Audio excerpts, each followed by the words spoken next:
ruhnya seorang murid ini memiliki sifat yang lemah apabila dinisbatkan pada muallim. Seorang tilmid, seorang murid ini memiliki sifat yang lemah bila dinisbatkan kepada seorang muallim, seorang guru. Artinya kekuatan guru ini lebih hebat daripada kekuatannya seorang murid. Nah, kalau seorang guru itu memiliki sifat-sifat yang sempurna, sifat-sifat yang kuat, maka dengan mudah seorang murid itu akan ketularan daripada sifat-sifat guru tersebut. Kalau sifat seorang guru itu kuat, maka seorang murid akan ketularan dengan sifat kuatnya seorang guru. Kalau seorang guru itu memiliki sifat-sifat yang mulia, maka dengan mudah seorang murid itu mendapatkan barokah sifat mulianya seorang guru. Nah, sebaliknya kalau semisal kalau seorang guru itu memiliki sifat yang dhaif, bagaimana nanti sifat muridnya? Orang muridnya itu dhaif mengikut pada yang dhaif, berarti dhaif kuadrat. Akhirnya yang terjadi ini nanti perkumpulan antara dua hal yang dhaif. Ini yang harus diketahui oleh seorang muallim. Jadi harus memiliki sifat-sifat yang kuat, sifat-sifat yang al-kamal, sifat-sifat yang sempurna. Faidzan labudda ayyakuna taqiyan mutawaddi'an layyinal janib litamilal qulub ilaihi.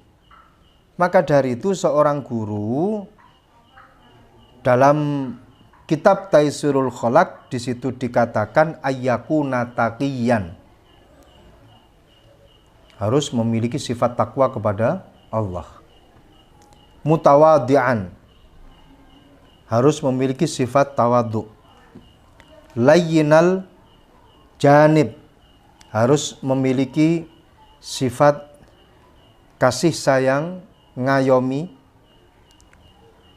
Litamilal qulub ilaihi, agar hati orang-orang yang ada di sekitarnya itu bisa condong kepada dirinya. Artinya di dalam dirinya itu ada unsur mahabbah, sehingga orang itu senang dengan dirinya. Fatastafidu minhu. Kalau sudah demikian, maka orang-orang yang ada di sekitarnya akan mengambil faidah, akan belajar kepada guru tersebut. Wa ayyakuna haliman waquran liyuqtada bihi, dan seorang guru itu harus memiliki sifat yang halim, waquran, dan juga sifat yang anteng, gak gerusa-gerusu. Liyuqtada bihi, kenapa? Agar dia itu nanti bisa diikuti oleh murid-muridnya. Wa ayyakuna dza rahmatin, seorang guru harus memiliki sifat rahmah, kasih sayang kepada siapa? Litalamid, kepada murid-muridnya. Syafiqan alaihim, welas asih kepada murid-muridnya. Lita'duma raghbatuhum fima yulqihi ilaihim, agar rasa cintanya seorang murid itu besar kepada mereka.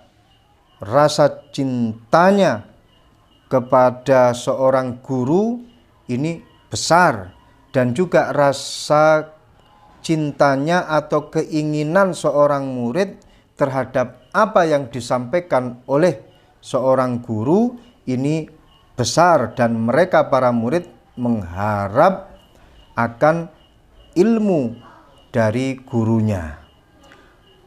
Wa ayyan sahahum wa yu'addibahum fayahsunu ta'dibuhum, dan juga seorang guru harus memiliki sifat semangat untuk memberikan nasihat kepada murid-muridnya dan memberikan ta'dib, pelajaran adab kepada murid-muridnya, dan semangat untuk membagusi akhlak, adab murid-muridnya. Wa alla yukallifahum minal ma'ani ma taksuru anhu idrakatuhum, dan tidak memaksakan murid-muridnya untuk memahami sesuatu, memahami makna-makna yang membuat mereka kesulitan, yang membuat mereka melakukan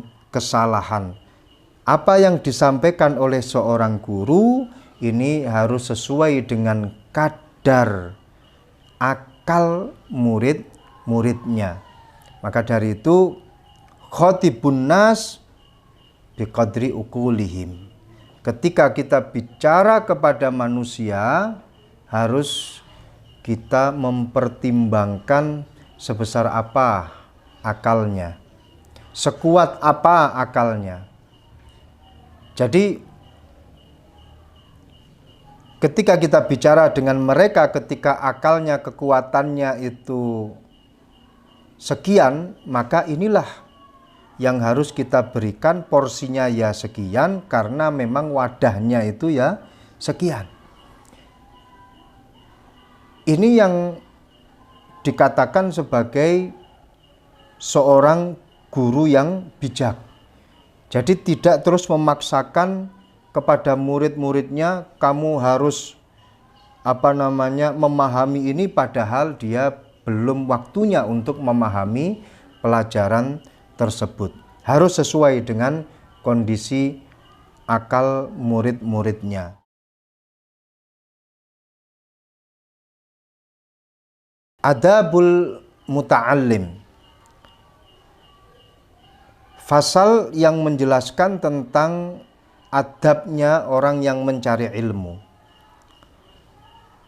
Lil muta'allimi adabun fi nafsihi wa adabun ma'a ustadhihi wa adabun ma'a ikhwanihi. Seorang muta'allim atau pencari ilmu itu memiliki adab.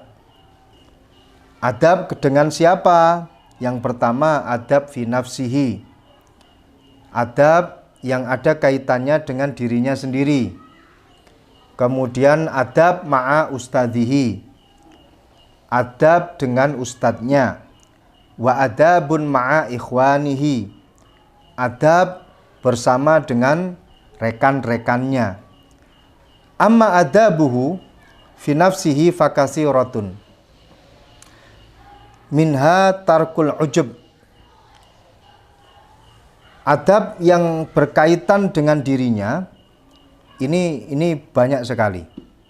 Ya, di antaranya adalah tarkul ujub, meninggalkan sifat ujub, meninggalkan sifat bahwa dirinya ini adalah orang yang paling bisa, meninggalkan rasa kagetan yang ada di dalam dirinya, sehingga dia sudah merasa cukup dengan apa yang dia miliki.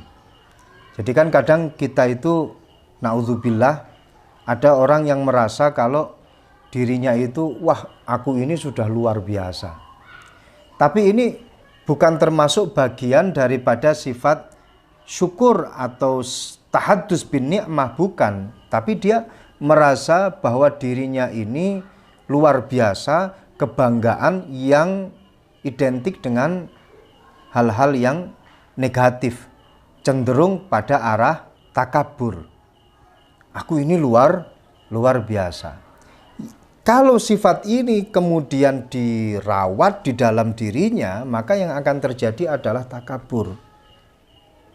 Yang akan terjadi adalah kesombongan pada dirinya. Nah, orang itu kalau punya sifat sombong ketika dalam keadaan belajar, maka ibarat satu gunung. air hujan itu tidak akan pernah menggenang pada daratan yang tinggi. Air itu tidak akan pernah menggenang di pegunungan. Tapi yang ada, air itu akan menggenang pada daratan yang rendah, pada dataran yang rendah.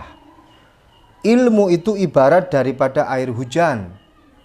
Ketika dia memiliki sifat sombong, maka ilmu tidak akan bisa menggenang pada dirinya. Tapi ketika dia itu tawadhu, maka dengan mudah ilmu itu akan menggenang pada dirinya. Inilah yang kemudian dikatakan at-tawadhu was-sidqu liyakuna mahbuban mausuqan bihi. Sifat yang kedua yaitu dia harus memiliki sifat tawadhu, kemudian sifat bersungguh-sungguh, ya, agar dia itu disenangi oleh teman-temannya, ya, dan dia juga dipercaya oleh teman-temannya. Wa minha ayyakuna waquran fi misyatihi. Termasuk daripada sifat yang harus melekat pada diri seorang muta'allim atau orang yang belajar adalah ayyakuna waquran fi misyatihi.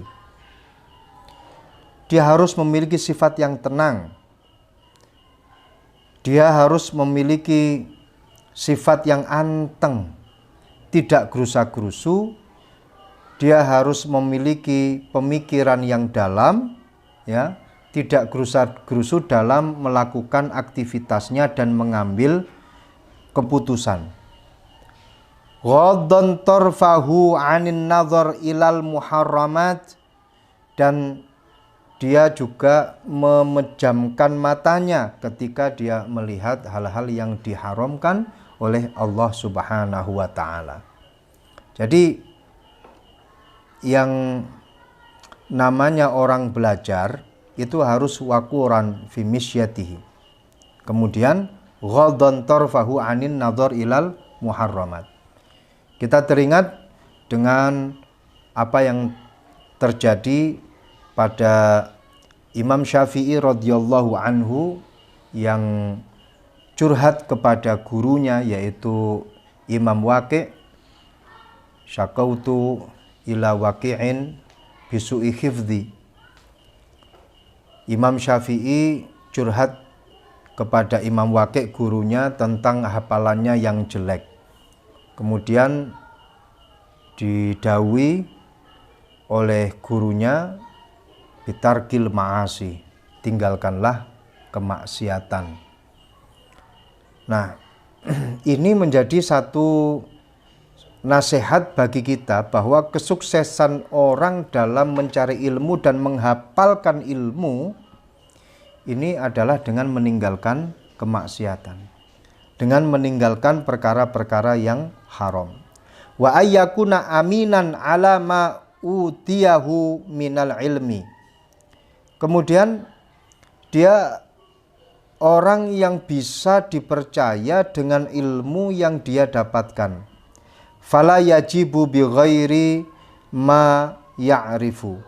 Maka dia tidak menjawab segala permasalahan atau membuat satu statement yang tidak dia ketahui latar belakangnya, dia tidak mengetahui ilmu tersebut. Seorang yang amin atas ilmu yang dia punya, atas ilmu yang dia dapatkan, ya, ini menjadi satu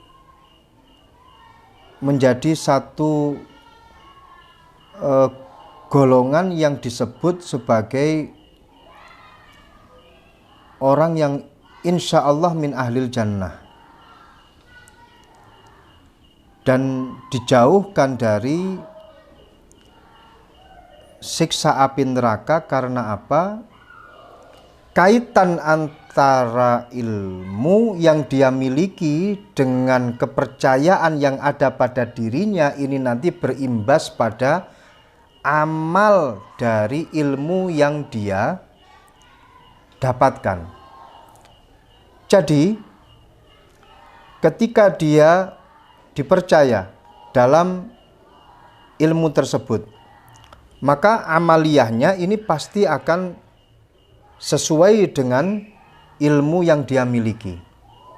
Kalau orang tersebut aminun fi ilmihi, maka segala tingkah lakunya ini akan sesuai dengan ilmunya. Nah, orang yang sukses dalam mencari ilmu itu adalah orang yang amanah dalam mengamalkan ilmunya. Karena samratul ilmi amaluhu. Buah daripada ilmu itu adalah dia mengamalkan ilmu tersebut. Sangat-sangat bahaya ketika ada orang punya ilmu tapi ilmunya itu tidak dia amalkan, dan lebih-lebih dia itu mengamalkan sesuatu yang berlawanan dengan ilmunya. Bahayanya bagaimana? Uqiba qabla ubadil ausan. Bahwasannya al-alim alladzi la ya'malu bi ilmihi uqiba qabla ubadil ausan. Orang yang punya ilmu tidak mengamalkan ilmu yang dia ketahui, malah dia melakukan hal-hal yang berlawanan dengan ilmu yang dia miliki, maka kelak nanti di akhirat dia akan disiksa oleh Allah sebelum Allah menyiksa para penyembah berhala. Na'udzubillah min dzalik.